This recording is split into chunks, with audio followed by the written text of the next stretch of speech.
오늘 묵상 예수의 마음, 우리의 마음. 마태복음 17장 22절에서 23절 말씀. 하나님의 계시를 받는다면 얼마나 좋을까? 얼마나 가슴이 웅장해질까?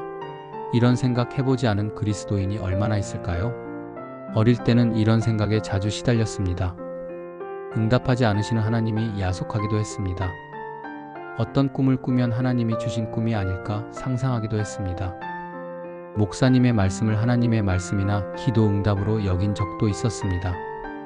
그때만 그런 것은 아닙니다.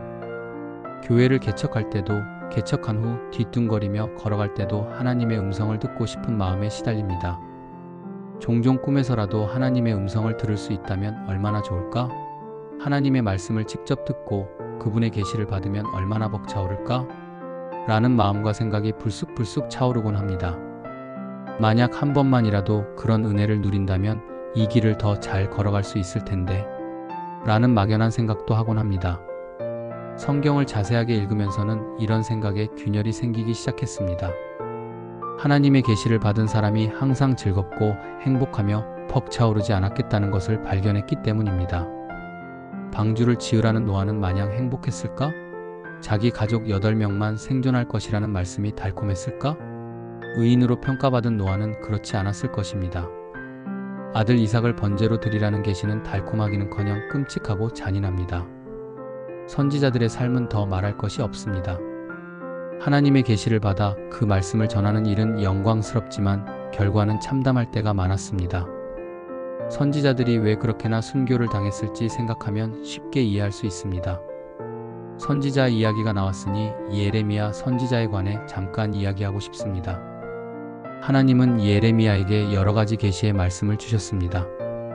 안타깝게도 그 말씀을 따라 예언하면 예레미야는 온종일 조롱거리가 되었습니다. 말씀을 전하라고 계시하셨으면 예레미야를 보호해 주실 법도 한데 하나님은 그렇게 하지 않으셨습니다. 마음이 힘들고 괴로웠던 예레미야는 더는 말씀을 전하지 않겠다고 울음장을 놓았지만 소용이 없었습니다. 말씀을 전하지 않으면 말씀이 그의 심장 속에서 불타올라 뼈까지 타들어가는 느낌을 받았으니까요.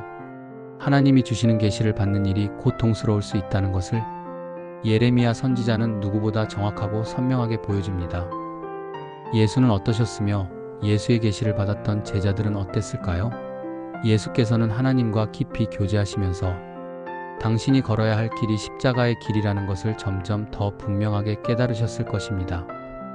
얼마 전 변화산이라 부르는 곳에서 모세와 엘리야를 만나 대화하셨습니다. 무슨 말씀을 주고받으셨는지 알 수 없지만 모세와 엘리야라는 이름을 통해 추론할 수 있습니다. 모세와 엘리야는 율법과 선지자를 뜻하며 율법과 선지자는 구약 성경을 일컫는 표현입니다. 구약 성경은 끝없이 메시아를 예언하며 하나님의 아들 메시아가 우리를 대신해 십자가에 달려 죽을 것을 말씀합니다. 예수께서는 모세와 엘리야와 십자가의 길에 관해 깊은 대화를 나누신 것이 아닐까 짐작할 수 있습니다. 만약 그렇다면 하나님께서 예수에게 주신 계시는 달콤할 수가 없습니다. 제자들도 다르지 않습니다. 예수께서는 베드로의 고백을 받으신 이후 본격적으로 십자가 죽음과 부활을 예언하셨습니다. 제자들이 갈릴리에 머무르고 있을 때였습니다. 제자들과 갈릴리에 있었다는 말은 제자들과 예루살렘에 올라가셨다는 말과는 분위기부터 다릅니다. 예루살렘에 올라가면 종교 지도자들로 인해 초긴장 상태로 지냈을 것이 분명합니다. 갈릴리로 왔을 땐 예수께서 제자 훈련에 힘을 쏟으셨을 것입니다. 비교적 편안한 분위기 속에서 예수께서는 제자를 가르치시고 제자들은 예수의 가르침에 집중할 수 있었던 때였을 겁니다. 그때 예수께서 제자들에게 십자가 죽음과 부활을 계시하셨습니다. 곧 사람들의 손에 넘어갈 것이고 사람들은 인자를 죽일 것이라고 말씀하셨습니다. 이것이 끝이 아니라 사흘째 되는 날에 죽음을 이기고 부활하실 것을 계시하셨습니다. 죽음과 부활을 동시에 계시하셨지만 둘 다 제대로 이해할 수가 없었던 제자들의 마음엔 죽음이라는 단어가 더 강하게 다가왔을 것이 분명합니다. 모든 것을 버리고 따른 예수께서 자꾸 죽을 것이라고, 그것도 십자가에 달려 죽을 것이라고 말씀하시니 불안하지 않을 수가 없었던 것이겠지요. 마태는 제자들이 몹시 슬퍼했다고 기록해 놓았습니다.